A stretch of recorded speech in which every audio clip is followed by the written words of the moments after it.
안녕하세요. 한상봉입니다. 요번에 여러분과 함께 그 민중신학자인 안병모 선생이 지은 갈릴레아의 예수 이 책을 중심으로 이야기를 나누게 될 겁니다. 총 12강인데요. 6주간에 걸쳐서 여러분들과 이야기를 하게 될 거고요. 오늘은 첫 번째 시간인데요. 제목을 그렇게 잡아봤어요. 원래 제목은 예수의 수수께끼. 도대체 예수라고 하는 분은 어떤 분일까에 대한 일종의 그 개요에 해당되는 그러한 장이라고 볼 수가 있는데요. 제목을 너무 평범한 그러나 너무나 다른 이라고 잡아봤습니다. 너무 평범하다는 말은 이 그림에서 볼 수 있는 것처럼 예수님은 떼돈, 당시 사람들이 쓰는 아람어로 떼돈이라고 부르는데요. 손으로 하는 일을 하는 사람, 즉 장인이죠. 즉 그 성서에서는 그 목수라고 번역을 하고 있는데요. 어떻게 보면은 그 평범한 노동자의 집안에서 태어난 아주 평범한 소년이었다라고 볼 수가 있습니다. 다만 우리가 미뤄 짐작컨대 아마도 예수님은 어렸을 적에 아버지를 여의지 않았을까. 그래서 소년 가장으로 홀어머니를 모시고 살지 않았을까. 그런 사람들의 삶이 상당히 핍진할 수밖에 없죠. 즉 가난을 면하기가 쉽지 않다라고 볼 수 있습니다. 그래서 구체적으로 생존한다는 것이 무엇인지에 대해서 어찌 보면 예수님은 누구보다도 뼈저리게 느끼면서 어린 시절과 젊은 시절을 살아오셔야 되지 않았을까 하는 생각을 해보고요. 특별히 어머니이신 마리아와의 각별한 어떤 정을 나누었을 것이다 라는 추측도 해볼 수가 있습니다. 어찌 보면 평범하다 할 수 있는, 그래서 예수님을 두고 민중 예수다 라고까지 민중신학에서는 이야기하게 되는 거겠죠. 제가 대학을 다닐 때 처음으로 접한 예수님에 대한 아티클은 한한상 박사가 쓴 서민 예수라는 글이었어요. 그 글이 굉장히 충격적이었죠. 내가 막연하게 알고 있던 예수님의 모습과 사뭇 다른 어떤 질을 보여주는, 우리와 다름없는 분이시면서 그 처지를 뛰어넘어서, 즉 자기에게 강요되고 있는 그 시대의 이데올로기를 넘어서서 새로운 세상을 꿈꾸었던 바로 그 사람이 바로 예수였다라고 하는 것이죠. 그래서 어찌 보면 예수님은 우리처럼 평범하지만 자기 초월을 이루었던 분이지 않을까. 그래서 결국은 그 제자들로부터 또 후대의 그리스도인들로부터 하느님의 사람 혹은 하느님의 아드님이라고 하는 칭호까지 받게 되신 분이 아닐까 하는 생각을 해보게 됩니다. 그래서 그분의 평범함과 또 그분의 비범함에 대해서 오늘 이 시간에 여러분들과 함께 이야기를 나누고자 합니다. 예수님에 대해서 이야기하기에 앞서서 일종의 전 이해라고 할까요? 그런 측면에서 안병돈 선생님께서는 당신이 예수를 탐구해 나가는 과정에서 무엇을 배우고 무엇을 느꼈는지, 또 어디서 한계를 겪고 그 한계를 어떻게 넘어서려고 했는지 밝히고 있습니다. 안병모 선생이 이런 얘기를 합니다. 일생을 통해서 나의 관심사는 신학이 아니라 역사적 예수였다. 이렇게 얘기합니다. 이게 굉장히 중요한 말이죠. 여기서 신학이라고 하는 것은 하느님에 대한 학문, 자칫 관념적으로 흐를 수 있는 소지가 있죠. 신학이라는 것 자체가. 그런데 안병모 선생이 신학을 하게 된 이유는 예수를 알고 싶었다는 거예요.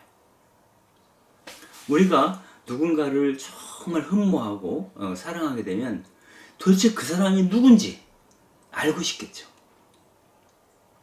그분을 알고자 하니 신학을 할 수밖에 없었다라고 안병무 선생은 고백을 하고 있는 것이죠.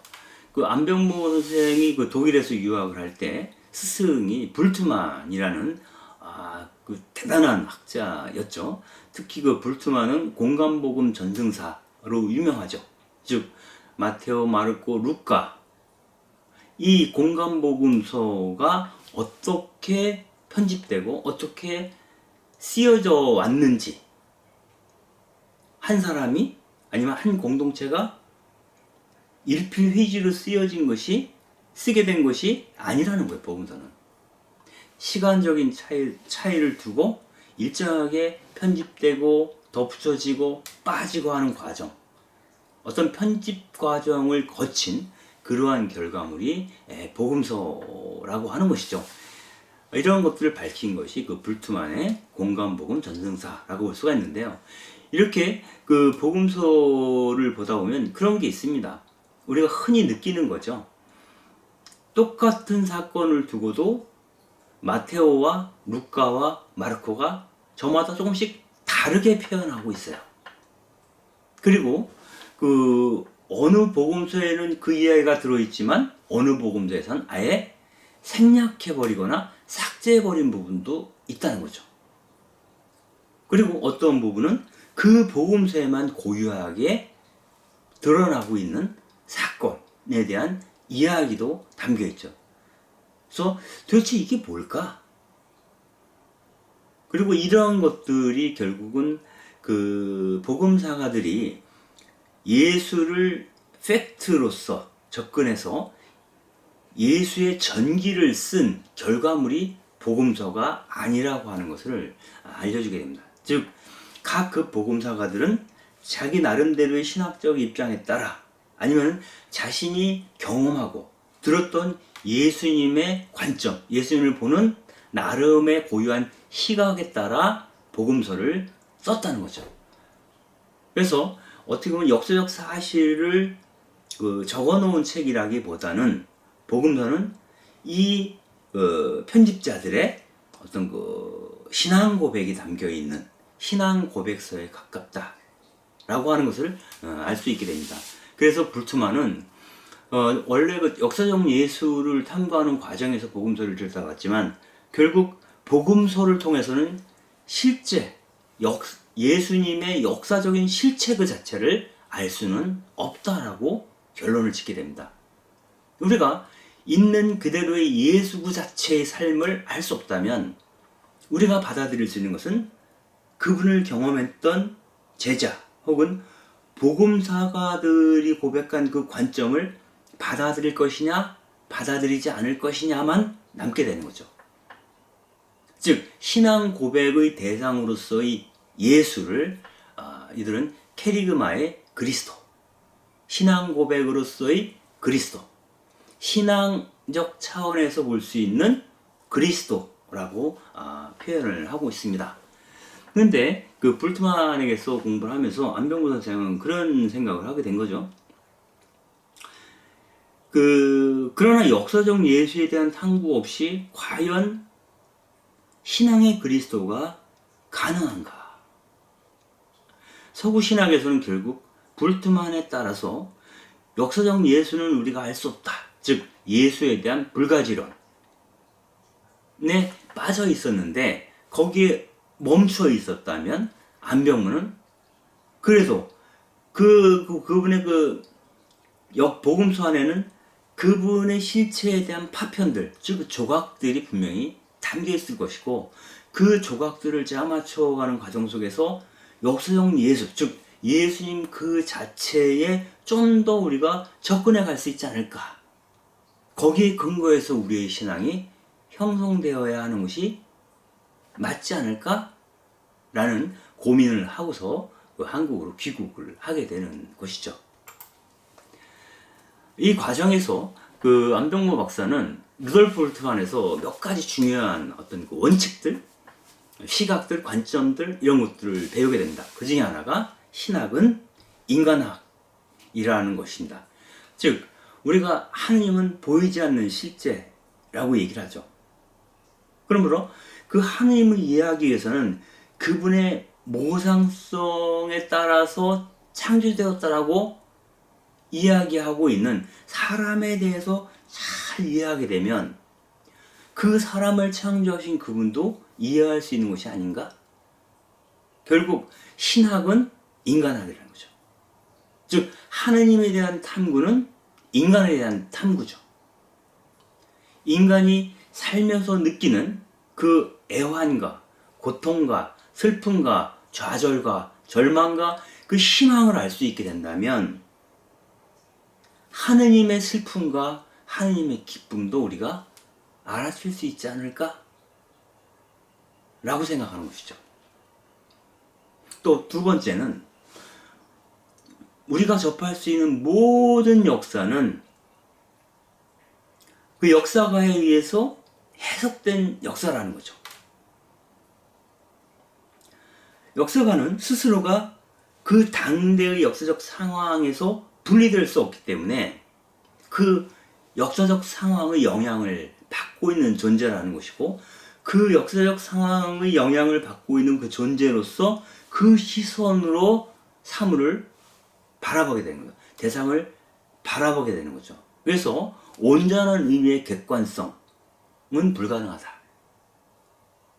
그래서 우리의 주관에 따라서 사물을 새롭게 바라볼 필요가 있다. 그리고 그것은 잘못된 것이 아니라는 겁니다. 다만 우리가 누구의 시선으로, 어떤 사람들의 입장에서, 또 우리 안에 잠재되어 있는 하나님성이라고 하는 것을 솟구쳐오르는 시선으로 그 사물을 보고 있는가. 즉 다른 말로 표현하면 복음적 시선으로 그 사물과 대상을 바라보고 있는가, 그 역사를 조망하고 있는가가 굉장히 중요하다는 거죠.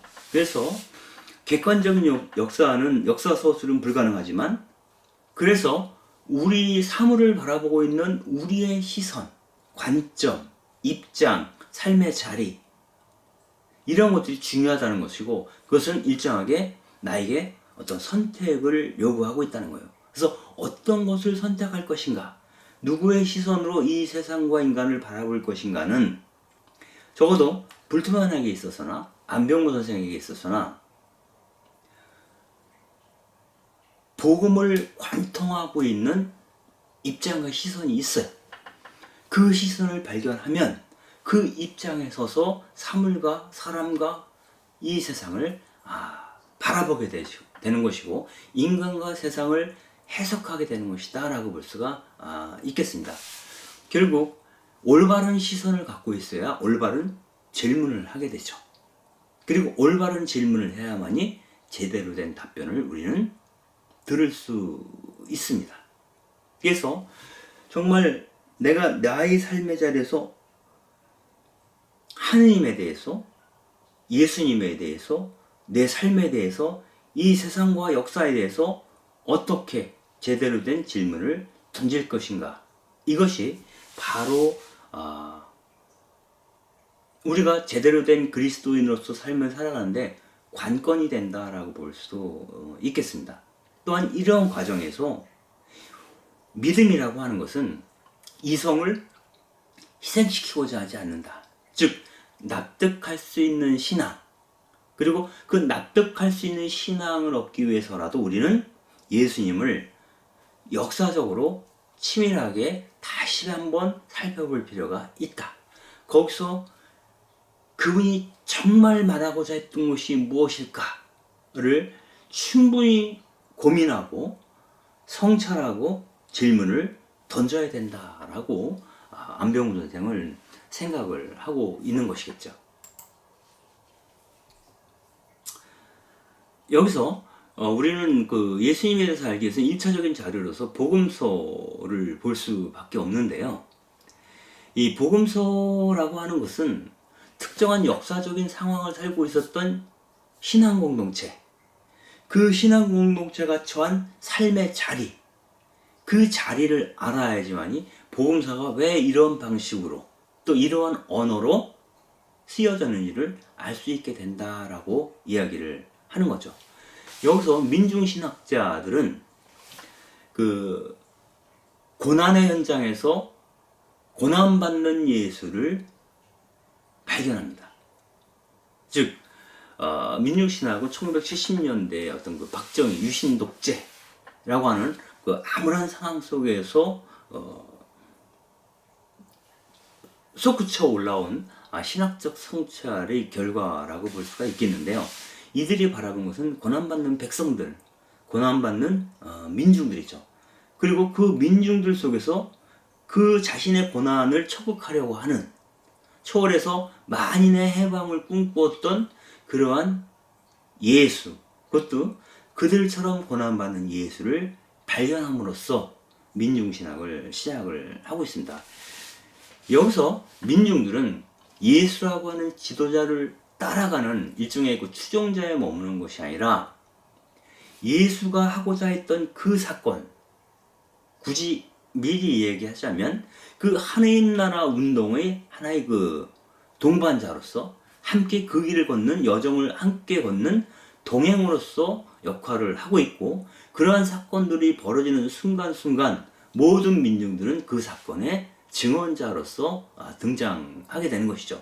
이들은 예수님과 함께 일으키고 있는 자신의 민중적인 사건을 통해서 하나님을 보게 되었다라고 민중신학은 이야기를 하고 있는 것입니다. 원래 그 안병무 선생의 그 갈릴레아 예수라고 하는 책은 1978년에 그 명동성당에서 이분이 10회에 걸쳐서 강좌를 한 적이 있었던 모양입니다. 그때 그 강의를 위해서 준비했던 초고를 수정 보완해서 1990년 5월에 출간한 책입니다. 그래서 그 카톨릭과도 연관이 없는 건 아니다 라고 하는 얘기를 잠깐 드리면서 이야기를 더 진행해 보도록 하겠습니다.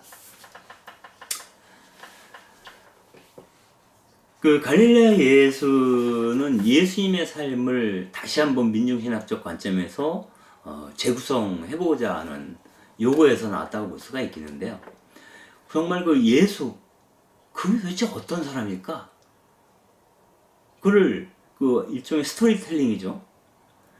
복음서적 형식이 아니라 이야기 형식으로 다시 한번 풀어내고자 했던 사람들이 그 근대에서 많이 등장을 합니다. 이것은 역사적 예수에 대한 연구의 결과라고 볼 수 있어요.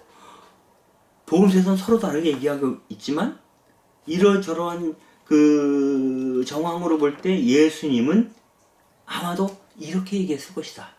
그것을 어떤 복음사가는 이렇게 표현했고 어떤 복음사가는 저렇게 표현했구나 라고 생각하는 거죠. 그래서 그러한 조각들을 모아서 예수님의 삶을 재구성하는 겁니다. 그래서 그 우리가 교회에서 강조하고 있는 그 교리적 차원에서의 예수로부터 분리된 인간 예수에 초점을 맞춰서 그 예수전이 본물처럼 쏟아 나오게 된다. 여기서 그 켈러라고 하는 신학자는 예수는 역사적 고증을 통해서 실체를 파악할 수 있다라고 하는 실증주의적 역사학을 거부하고 그 복음 사가들에 의해서 해석된 예수를 재구성하는 그러한 방식으로 이야기를 시작을 하고 있고요. 불트만 역시 그 예수는 그분을 그리스도라고 메시아라고 고백하는 사람들의 신앙 고백의 집산이 곧 복음서이므로 예수 이야기라고 하는 것은 그러한 신앙 고백의 확대에 불과하다라고 얘기를 합니다. 그래서 기본적으로 불트만은 예수 이야기를 이런 식으로 상상에 의해서 재구성하는 것을 일정하게 좀 거부하는 입장에 서 있었던 것 같습니다. 그럼에도 불구하고 여러 가지 예수전이 우리 한국에서도 많이 나왔죠. 뭐 민호기 씨가 쓴 예수전도 있고요. 여러분들이 잘 아시는 김규양 씨가 쓴 예수전도 있죠. 그리고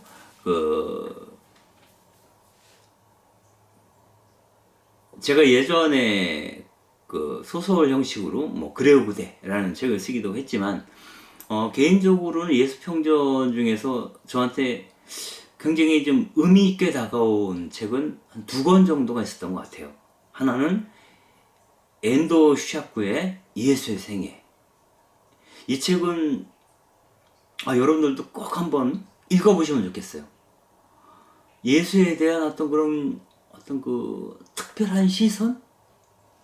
이 책을 읽고 나면 예수님을 좀 더 친밀하게 느낄 수 있게 해요. 그리고 르낭의 예수전 뭐 이런 것들이 특별히 저 개인적으로는 의미 있게 다가왔던 예수전이라고 말씀드릴 수 있겠습니다. 불트만은 역사적 예수를 재구성하는 것은 불가능하다라는 입장에 섰지만 그럼에도 불구하고 우리가 복음서에서 확인할 수 있는 부인할 수 없는 예수의 모습은 있다라고 얘기해요. 그것을 이렇게 표현하고 있습니다. 조심스럽게 예수의 행태에 대해서 이야기한다면 이렇게 말할 수 있다. 예수에게 특징적인 것은 그분이 귀신을 추방했다는 것. 그리고 안식일에 금지되었던 것을 행함으로써 안식일 혹은 정결법을 폐기하거나 침범했다는 것. 그리고 유다인들이 금과 옥조처럼 느끼던 율법에 대해서 바리사이들과 논쟁을 벌였다는 것. 그리고 세리나 창녀와 같은 죄인들 혹은 나병 자와 같은 그 당시에 중심으로부터 배제된 주변화된 그러한 소외된 사람들의 친구로서 그들과 연대하는 모습을 보여주었다는 점. 그리고 특별히 아이들과 여인들에 대해서 친밀감을 느끼고 그들을 자신의 운동에서 배제하지 않았다는 것. 덧붙여 예수는 세례자 요한처럼 고행자가 아니라 먹기를 탐하고 아마도 약간의 술을 마셨을 거라고 하는 것. 굉장히 이 점은 조심스럽게 불투하는 얘기를 하고 있어요. 그래서 먹기를 탐한다기보다는 대부분의 가난한 사람들이 그 당시에 고민하던 것이 굶주림이었잖아요. 이 굶주림에 대해서 적극적으로 그 굶주림을 해소하는 방향으로 몸을 틀지 않았을까. 그래서 가난한 이들과 더불어 식탁에 앉고 또 그들과 함께 포도주를 마셨다는 것은 분명한 사실이고요. 굉장히 자연스러운 것이었던 것 같아요. 즉 우리가 오늘 하루의 노동을 끝내고 나면 노동자들이 술집에 앉아서 소주 한 잔 마시잖아요. 감자탕 시켜놓고 소주 한 잔 마시는 그 모습을 아마도 예수님은 2000년 전에 그 제자들과 함께 혹은 세리와 죄인들과 함께 나누었던 것이 아니냐라고 생각해 볼 수가 있겠습니다. 불트만은 덧붙여서 예수님에게는 작은 무리였지만 추종자들이 있었고 그 추종자들 가운데에는 남자도 있었고 여자도 있었을 거다라고 이야기를 합니다. 여기서 안병무 선생은 이것으로 충분하지 않다라고 보는 거예요. 그래서 복음서가 허락하는 범위 안에서는 우리의 모든 상상력을 동원해서 그분이 정말 어떻게 살았을까 탐구해 나가는 것은 내가 그리스도에 대한 신앙적 확신으로 살아가는데 반드시 필요하다라고 이야기를 하게 됩니다. 그래서 그분은 거의 평생에 걸쳐서 역사적 예수에 대해서 탐색해 오셨다라고 말할 수가 있겠습니다.